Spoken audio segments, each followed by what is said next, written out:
একজন মা, একজন ওয়াইফ, একজন স্ত্রী, একজন মহিলা অনেক কষ্ট করে ফেসবুকে কাজ করে। সংসারের সব কাজ সামলিয়ে ফেসবুকে কাজ করাটা আসলে অনেক বেশি কষ্টসাধ্য।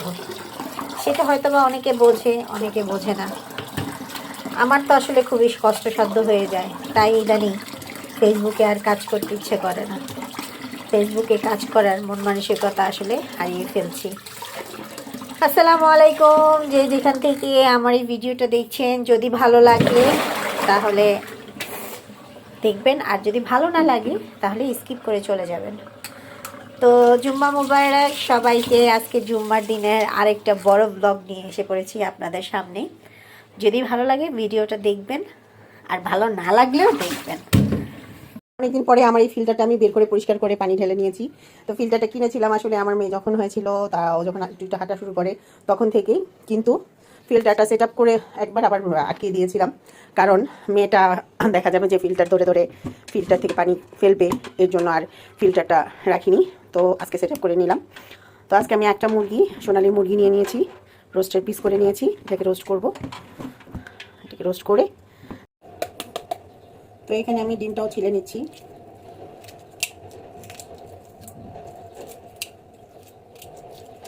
একটা হাতে আসলে সব কিছু রেডি করা, কি করব, কিছুই করার নেই। মেয়েদের জীবন তো সব কিছু একাই করতে হয়।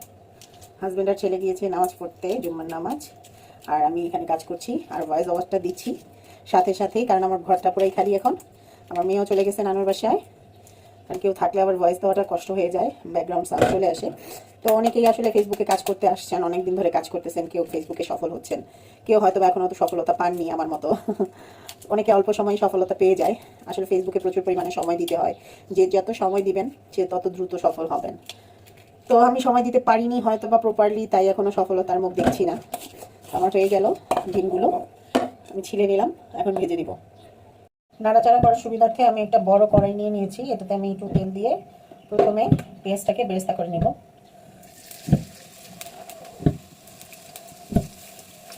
আমি বেরেস্তাটা করে নিয়েছি। এখন এই একই তেলে আমি ডিমটা ভেজে নেব। একটু লবণ দিয়ে দিচ্ছি।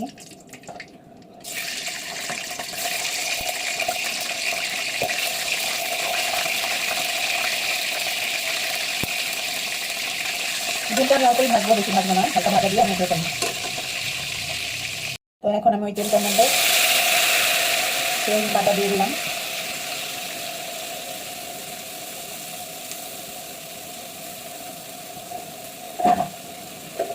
আসলে ভয়েস ওভার দেওয়া আর রান্না করা খুবই কষ্টসাধ্য ব্যাপার, কিন্তু কিছুটা সুবিধার্থেই এই কাজটা করা। কারণ দেখা যায় ভিডিও করার পরে ভিডিওটা এডিট করে আবার ভয়েস ওভার দিলে অনেক সময় বিরক্ত লাগে। তো আমি এর মধ্যে দিয়ে দিব আদা রসুন বাটা, 1 চামচ আদা, 1 চামচ রসুন,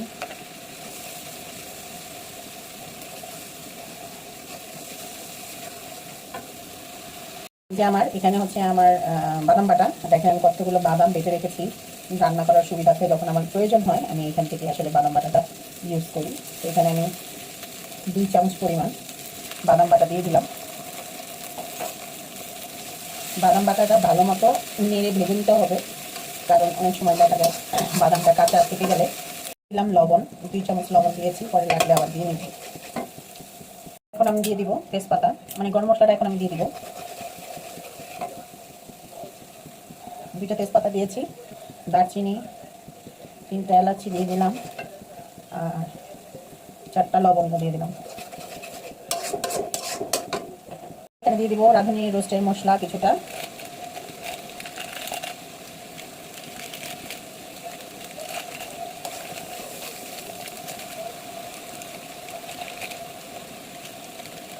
আমি টক দই আর টমেটো সস আর একটু চিনি একসাথে মিশিয়ে এখানে দিয়ে দিচ্ছি।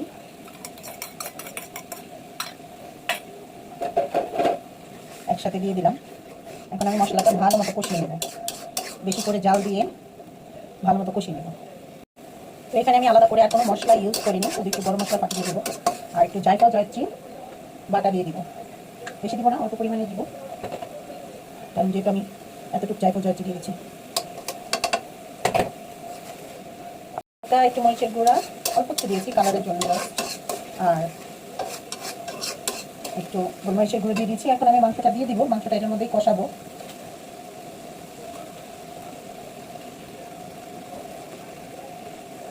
তাহলে মশলাটা ভালো মতো ঢুকবে। আমি কিন্তু মুরগির মাংস কোনো ভাজিনি, ডাইরেক্ট রান্না করে ফেলতেছি। আর আমি এখানে পুরো একটা মুরগি দিয়েছি, কোনো হাড্ডি টাড্ডি সহ, খেতে যেতে ভালো লাগে। জানি না কতটুকু কালার বোঝা যাচ্ছে, কিন্তু কালারটা কিন্তু বেশ আসছে। আমি এখন 1 কেজি চালের থেকে কিছুটা কম পোলাওর চাল রেডি করে নিব পোলাওটা রান্না করার জন্য।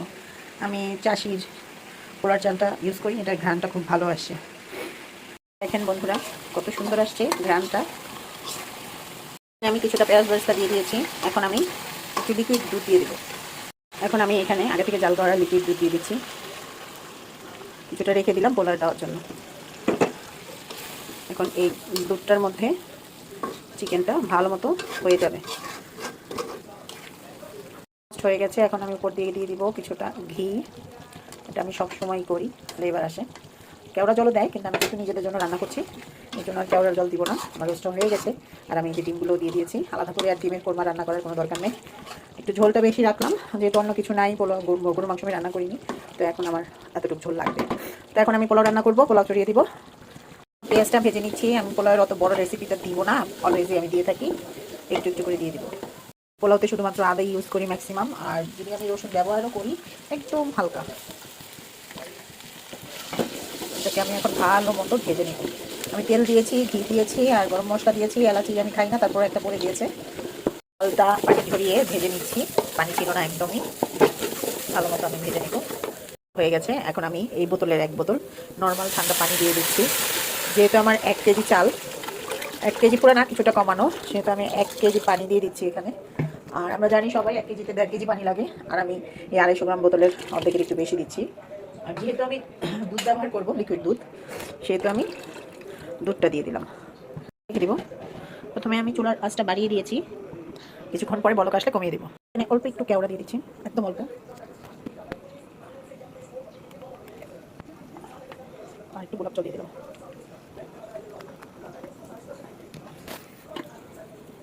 আর একটু ঘি। আমি নিচে তাওয়া দিয়ে দিচ্ছি। এখন আমি একদম জলটা কমিয়ে 10-15 মিনিট রেখে দিব। ভালো থাকবেন, সুস্থ থাকবেন। আল্লাহ হাফেজ। ধন্যবাদ সবাইকে। ভিডিওটা দেখে লাইক, কমেন্ট, শেয়ার করে দিবে।